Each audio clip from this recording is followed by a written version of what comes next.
Assalamualaikum warahmatullahi wabarakatuh. Waalaikumsalam warahmatullahi wabarakatuh. Selamat datang peserta webinar Implementasi Kurikulum Merdeka SMK Negeri 1 Pacitan. Salam dan bahagia. Pada kesempatan yang berbahagia ini, kita akan menyampaikan pembelajaran dari penerapan konsep inti dari modul budaya positif, serta pemahaman mengenai konsep-konsep inti dalam budaya positif. Selain itu, kita juga akan menyampaikan tentang pemahaman terkait budaya positif yang dapat membantu murid belajar dengan aman dan nyaman sesuai dengan filosofi Ki Hajar Dewantoro. Untuk narasumber yang pertama kita adalah Bapak Giatno yang akan menyampaikan tentang disiplin positif. Kepada yang terhormat Bapak Giatno, dipersilahkan. Terima kasih Bu Purwati, waktu yang telah diberikan kepada saya. Selamat siang, Assalamualaikum warahmatullahi wabarakatuh. Bapak Ibu Guru yang saya hormati, pada kesempatan ini saya akan menyampaikan tentang materi disiplin positif. Izin share screen ya Bapak Ibu.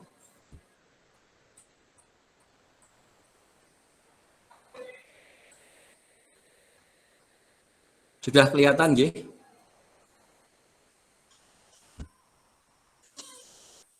Materi aksi nyata modul 1.4 untuk budaya positif. Sampun Bu? Sampun ya. Jadi pada kesempatan ini saya akan membagikan tentang 5 posisi kontrol yang ada di budaya positif. Saya akan mengutip apa yang sudah diamanatkan oleh Ki Hajar Dewantoro, bahwa kita ambil contoh perbandingannya dengan hidup tumbuh-tumbuhan seorang petani. Dalam hakikatnya sama kewajibannya dengan seorang pendidik. Yang menanam padi misalnya hanya dapat menuntun tumbuhnya padi, ia dapat memperbaiki kondisi tanah, memelihara tanaman padi, memberi pupuk dan air, serta membasmi ulat-ulat atau jamur-jamur yang mengganggu hidup tanaman padi, dan lain sebagainya. Dari apa yang disampaikan oleh Bapak Ki Hajar Dewantoro ini, bahwa kita adalah sebagai pendidik itu diibaratkan seorang petani yang memiliki peranan sangat penting untuk menjadikan tanaman tumbuh subur. Dalam hal ini kita adalah mempunyai peranan penting dalam menjadikan anak-anak untuk mencapai tujuan hidupnya. Kemudian di sekolah diibaratkan sebagai tanah tempat bercocok tanam, sehingga guru harus mengusahakan sekolah jadi lingkungan yang menyenangkan, kemudian menjaga dan melindungi murid dari hal-hal yang tidak baik. Dengan demikian karakter murid akan dapat tumbuh dengan baik. Sebagai contoh, misalnya murid yang tadinya malas menjadi semangat, bukan kebalikannya. Dan murid akan mampu menerima dan menyerap suatu pembelajaran bila lingkungannya di sekelilingnya akan terasa nyaman dan nyaman. Jadi murid akan bisa belajar selama seseorang itu murid tersebut merasa tidak merasakan tekanan-tekanan dalam lingkungannya. Jadi seperti itu makna yang disampaikan oleh Bapak Ki Hajar Dewantoro. Kemudian tugas guru adalah bagaimana kita bisa menciptakan lingkungan positif yang terdiri dari warga sekolah yang saling mendukung, kemudian saling belajar, saling bekerja sama sehingga akan tercipta kebiasaan-kebiasaan baik, dan dari kebiasaan-kebiasaan baik itu akan tumbuh menjadi karakter-karakter baik warga sekolah, dan pada akhirnya karakter-karakter dari kebiasaan tersebut akan membentuk sebuah budaya positif. Jadi di sini untuk menciptakan lingkungan positif itu salah satu strategi yang kita lakukan adalah dengan penerapan disiplin yang ada di sekolah kita. Tindakan untuk menerapkan disiplin itu biasanya dalam bentuk hukuman atau konsekuensi. Di sini kami akan memperkenalkan bentuk disiplin positif yang disebut dengan restitusi. Jadi restitusi itu adalah merupakan proses kolaboratif yang mengajarkan murid untuk mencari solusi untuk masalah mereka dan membantu murid berpikir tentang orang seperti apa yang akan mereka inginkan dan bagaimana juga mereka harus memperlakukan orang lain. Jadi restitusi ini juga merupakan proses untuk menciptakan kondisi bagi murid bagaimana mereka itu memperbaiki kesalahan mereka sehingga mereka bisa kembali kepada kelompok mereka dengan karakter yang lebih kuat. Di sini ada 5 posisi kontrol yang bisa dilaksanakan guru dalam menerapkan disiplin di sekolah ini. Ini jadi 5 posisi kontrol ini dikembangkan oleh Diana Gosen ya. Jadi ini merupakan salah satu program disiplin positif yang berpusat pada murid. Diana Gosen dalam bukunya Restitution Restructuring School Discipline yang diterbitkan pada tahun 1998 mengupakan bahwa guru itu perlu meninjau kembali penerapan disiplin di dalam ruang kelas mereka selama ini. Apakah penerapan disiplin itu sudah efektif atau apakah sudah berpusat atau memerdekakan murid atau seperti apa. Jadi di sini Diana Gosen memperkenalkan ada 5 posisi kontrol yang dilakukan guru di sekolah. Yang pertama adalah sebagai penghukum, kemudian ada sebagai pembuat merasa bersalah, kemudian ada yang sebagai teman, ada sebagai pemantau, dan yang terakhir adalah sebagai manajer.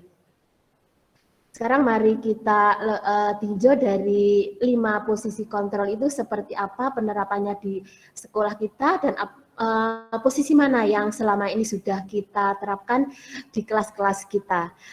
Kita ini akan mengambil satu contoh saja, ada murid yang terlambat hadir di sekolah. Ini banyak sekali kasusnya dari murid yang telat sekolah.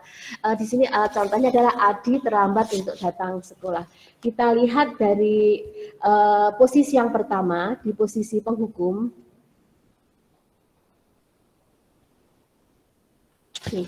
Jadi seorang penghukum itu biasanya akan menggunakan hukuman fisik maupun verbal.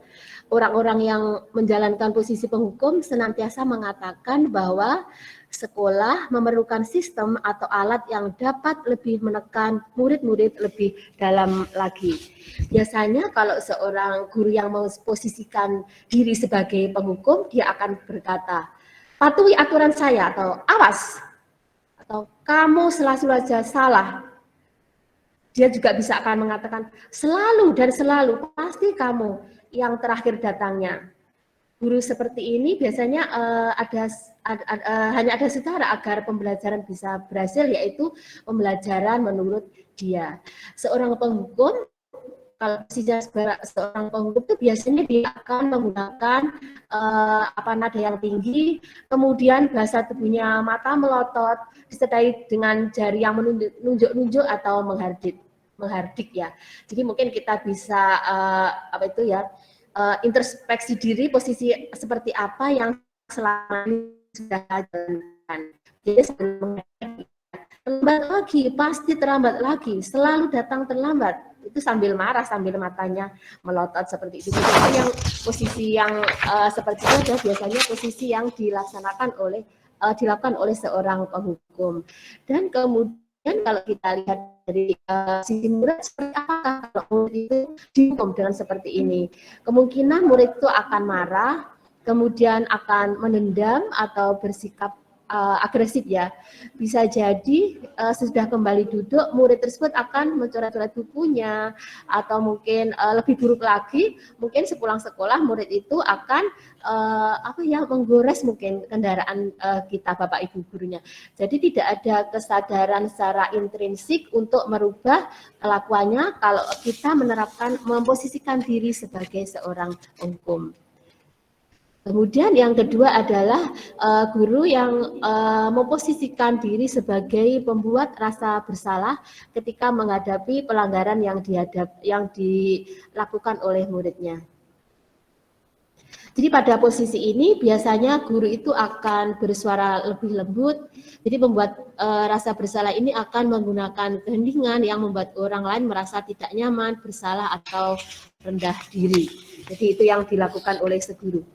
Kemudian kata-kata apa yang biasanya muncul dari seorang guru yang memposisikan diri sebagai pembuat rasa bersalah?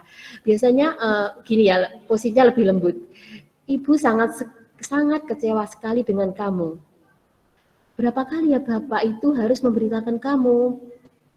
gimana ya, coba kalau orang tuamu tahu kalau kamu itu terlambat lagi. Jadi guru akan menggunakan kata-kata yang lembut, suara yang lembut yang membuat murid itu akan merasa tidak nyaman ya, dan merasa bersalah dan akan menyalahkan dirinya sendiri. Di posisi ini kemudian murid akan memiliki penilaian buruk tentang diri mereka sendiri. Murid akan nanti di akhirnya merasa tidak berharga karena telah mengecewakan orang-orang yang disayanginya.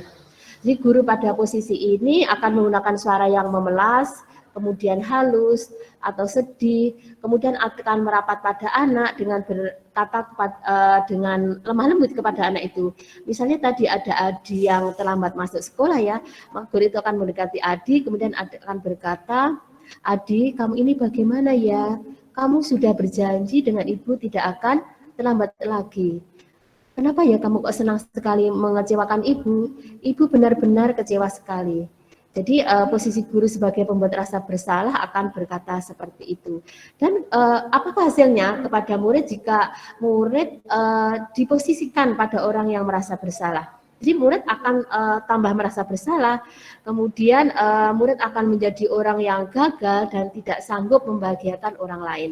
Kadangkala sikap seperti ini akan lebih berbahaya daripada seorang penghukum, karena emosi anak itu akan tertanam di dalam hati murid-murid. Jadi tidak seperti murid dengan guru penghukum di mana murid bisa menumpahkan amarahnya, tapi murid di sini akan akan merasa tertekan, kemudian bisa juga sewaktu-waktu amarahnya meletus dan bisa menyakiti diri sendiri atau menyakiti orang. Tapi pelanggaran yang dilakukan oleh seorang murid. Jadi dalam posisi teman ini, guru akan tetap berupaya untuk mengontrol murid melalui persuasi. Posisi teman pada guru bisa negatif ataupun positif. Positif di sini bisa berhubungan hubungan yang baik antara guru dan murid.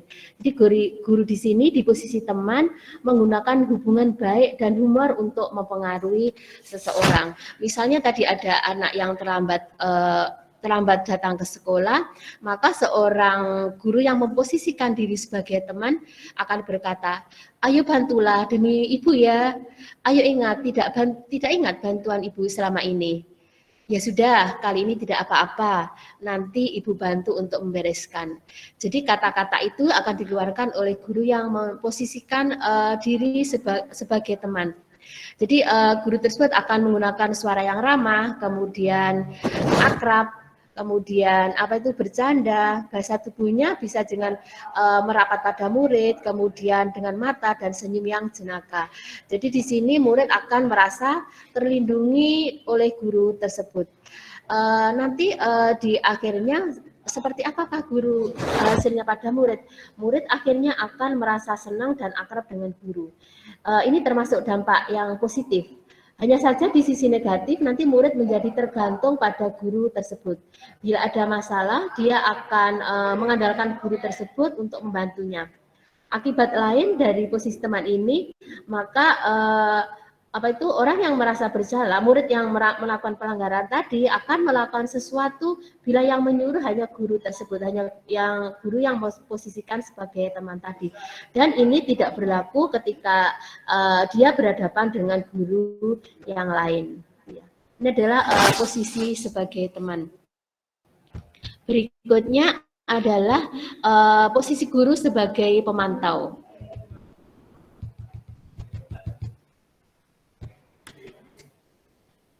Ya, sebagai pemantau ini berarti memantau itu berarti mengawasi ya. Jadi pada saat mengawasi kita bertanggung jawab atas perilaku orang-orang yang kita awasi. Posisi pemantau ini berdasarkan pada peraturan-peraturan dan konsekuensi. Dengan menggunakan sanksi atau konsekuensi, kita dapat memisahkan hubungan pribadi kita dengan murid sebagai seseorang yang menjalankan posisi sebagai pemantau ini. Jadi kalau misalnya kita memposisikan sebagai pemantau, kita akan berkata kalau ada pelanggaran ya, peraturannya apa? Apa yang telah kamu lakukan? sanksi apa atau konsekuensinya apa dari pelanggaran ini.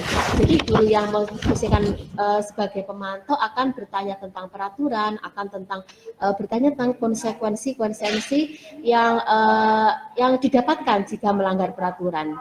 Jadi seorang pemantau itu akan mengandalkan perhitungan, catatan, data yang dapat digunakan sebagai bukti atas perilaku seseorang. Jadi posisi pemantau sendiri sebenarnya berawal dari teori stimulus respon ya, yang menunjukkan tanggung jawab guru untuk mengontrol murid. Jadi di posisi guru pada posisi pemantau ini, dia akan menggunakan nada suara yang datar, kemudian bahasa tubuh yang formal.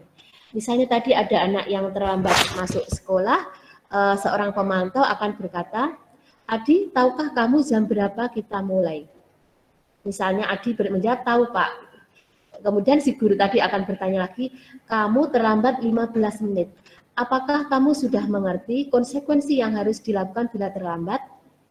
Ini ya, jadi guru sudah mulai mengandalkan ini perhitungan, aturan-aturan, konsekuensi di sini. Kemudian murid akan menjawab, "Paham Pak, saya harus tinggal kelas pada jam istirahat nanti dan mengerjakan tugas ketertinggalan saya." Kemudian gurunya juga akan kembali ke peraturan tadi. "Iya benar, nanti pada saat jam istirahat kamu harus tinggal di kelas untuk menyelesaikan tugas yang tertinggal tadi. Saya tunggu." Jadi posisi ini itu menempatkan pemantau untuk meninjau kembali peraturan-peraturan yang ada, kemudian sanksi apa atau konsekuensi apa jika ada pelanggaran. Hasilnya nanti murid akan memahami konsekuensi yang harus dijalankan karena telah melanggar salah satu peraturan sekolah. Guru tidak menunjukkan suatu emosi yang berlebihan, menjadi marah atau membuat merasa bersalah. Murid tetap dibuat tidak nyaman ya karena dia harus melakukan konsekuensi dari pelanggaran yang telah dilakukan tadi. Dan guru harus tetap memantau murid pada tadi ya, misalnya konsekuensinya mengerjakan tugas ya, guru harus tetap memantau apakah murid itu sudah mengerjakan tugas atau belum. Jadi itu posisi yang pemantau. Kemudian posisi yang terakhir pada pelanggaran siswa adalah posisi guru sebagai manajer. Jadi di posisi manajer ini, posisi di mana guru berbuat sesuatu bersama murid. Guru mempersilahkan murid untuk mempertanggungjawabkan perilakunya, kemudian mendukung murid agar dapat menemukan solusi atas permasalahannya sendiri. Jadi di sini ada kolaborasi antara murid dan guru, bagaimana untuk menyelesaikan masalah atau pelanggaran yang telah dilakukan oleh murid. Seorang manajer telah memiliki keterampilan di waktu tertentu kembali kepada kedua posisi yang di atas tadi ya. Namun bila kita menginginkan murid-murid kita untuk menjadi manusia yang merdeka, mandiri, dan bertanggung jawab, kita bisa mengacu posisi guru sebagai seorang manajer. Di mana di posisi ini murid akan diajak untuk menganalisis kebutuhan dirinya maupun kebutuhan orang lain. Di sini penekanannya bukan pada kemampuan membuat konsekuensi, tetapi pada kolaborasi dengan murid bagaimana memperbaiki kesalahan yang ada. Misalnya ada murid yang melakukan pelanggaran, maka seorang manajer akan berkata, "Apa yang kita yakini?" Jadi kita akan kembali ke keyakinan kelas atau keyakinan sekolah yang sudah kita ketahui bersama. Apakah kamu meyakininya?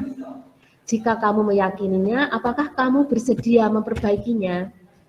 Jika kamu memperbaiki hal ini menunjukkan apa tentang dirimu?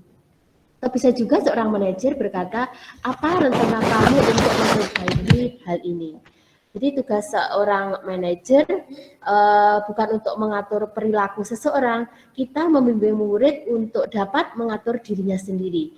Jadi seorang manajer itu bukan memisahkan murid dari kelompoknya, tapi mengembalikan murid ke dalam kelompoknya dengan lebih baik dan lebih kuat lagi. Jadi misalnya ada pelanggaran seperti contohnya tadi ada murid yang terlambat masuk kelas, maka seorang manajer akan menggunakan nada yang tulus, bahasa tubuh yang tidak kaku, dan kemudian mendekat kepada murid. Misalnya akan mengatakan seperti ini, "Adi, apakah kamu mengetahui jam berapa sekolah dimulai?" "Tahu Pak, jam 7. Ya, jadi kamu terlambat. Kira-kira bagaimana kamu akan memperbaiki masalah ini? Jadi di sini guru mengembalikan pemecahan atau solusi dari masalah kepada murid. Maka murid akan menjawab, uh, saya bisa menanyakan teman saya, Pak, untuk mengejar tugas saya yang tertinggal. Baik, itu bisa dilakukan. Apakah besok akan ada masalah untuk kamu agar bisa hadir tepat waktu di sekolah? Tidak, Pak. Saya bisa hadir tepat waktu. Baik, saya hargai usahamu untuk memperbaiki diri.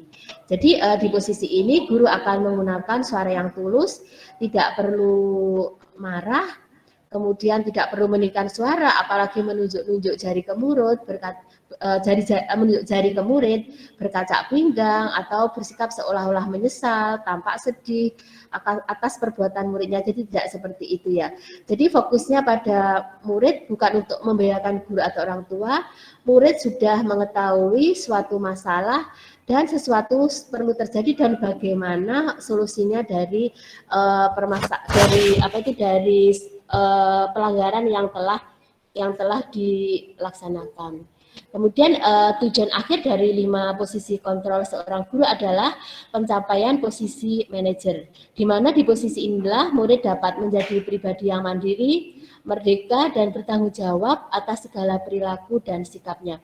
Yang pada akhirnya nanti maka akan dapat menciptakan lingkungan yang positif, nyaman dan aman sehingga murid akan bisa melakukan pembelajaran dengan baik dan lancar dan pada akhirnya akan terbentuk murid yang merdeka dan yang mandiri.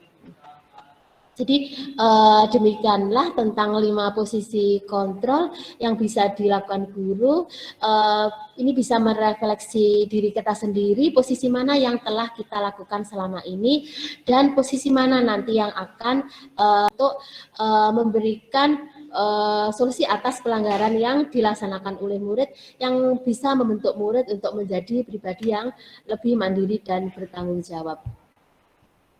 Demikian yang bisa saya sampaikan tentang 5 posisi kontrol, semoga bisa bermanfaat bagi teman-teman semua. Terima kasih. Wassalamualaikum warahmatullahi wabarakatuh.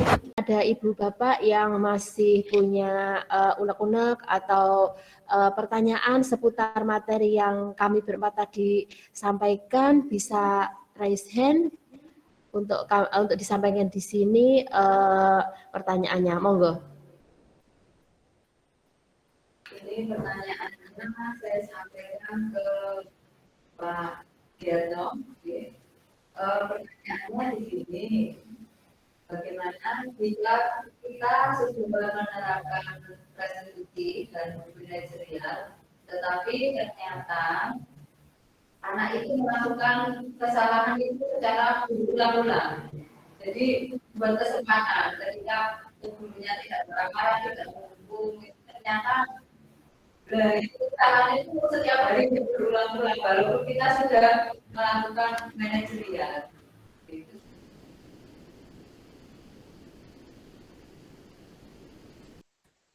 Ini langsung atau ditampung dulu, Bu? Monggo langsung Pak Ki dulu. Monggo langsung Pak Ki. Langsung gitu ya. Nggih. Gini Bu ya, karena kan memang pendekatannya kalau restitusi itu kan pendekatan humanis ya. Jadi pendekatan humanis itu kan cenderung kita itu bukan berarti lemah sih ya, tapi karena kan namanya humanis berarti kan cenderung kita mencari solusi atas permasalahan anak. Kemudian anak bagaimana istilahnya apa ya, anak itu dibuat supaya dia itu bisa mencari solusi tersendiri. Terus bagaimana kalau tidak jerah gitu? Pertanyaan kan itu sebenarnya. Kalau misalkan anak ya sudah ketika membuat masalah katakan misalkan terlambat atau mungkin di kelas misalkan ketika saat kita mengajar terus tidak memperhatikan. Kemudian kita membuat apa istilahnya ya, suatu penanganan dengan menggunakan restitusi tadi dengan posisi sebagai manajer.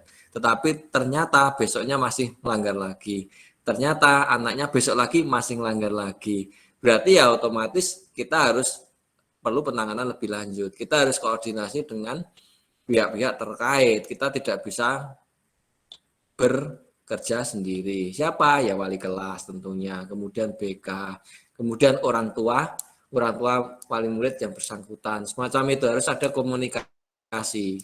Kalau misalkan kita sudah upayakan sebaik mungkin dengan posisi sebagai manajer, kemudian ngambil posisi sebagai manajer, permasalahan dipecahkan dengan segi restitusi, tapi ternyata kok masih meleset, besok-besok masih melanggar dan seterusnya, ya kita tetap ya mengupayakan, ya jangan kok nanti terus kita berganti ke hukuman, enggak, tetap kita usahakan kayak gitu ya sebaik mungkin, tetapi tetap kita ya berkoordinasi dengan pihak-pihak yang lain, ada guru BK, kemudian ada wali kelas, kemudian manggil orang tuanya, semacam itu. Kurang lebih itu Bu, jadi ya tidak dipikir sendirilah, ibaratnya kayak gitu. Mungkin itu moga-moga cukup, kalau misalkan kurang pas ya nanti saya tanya.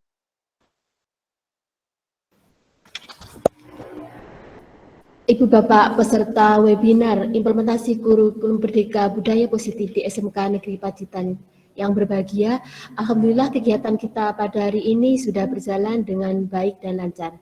Semoga apa yang kita pelajari pada hari ini bermanfaat bagi kita semua dan kita bisa menciptakan budaya positif di sekolah kita sehingga akan terbentuk lingkungan sekolah yang aman dan nyaman untuk belajar, yang pada akhirnya kita akan bisa menghantarkan murid kita untuk mencapai cita-citanya menjadi manusia yang mandiri, bertanggung jawab, dan merdeka.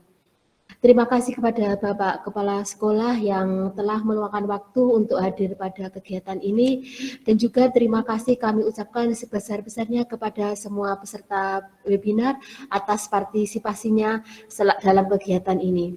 Untuk mengakhiri kegiatan kita pada hari ini, marilah kita tutup dengan foto bersama.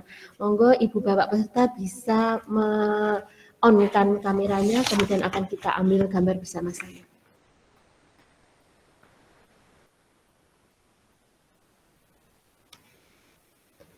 Sampun siap nggih? 1, 2, 3. Sekali lagi, 1, 2, 3. Terima kasih atas partisipasinya kepada Ibu Bapak semua dalam kegiatan ini. Semoga kita dipertemukan dengan kegiatan positif berikutnya. Salam dan bahagia. Guru bergerak, Indonesia maju. Wassalamualaikum warahmatullahi wabarakatuh.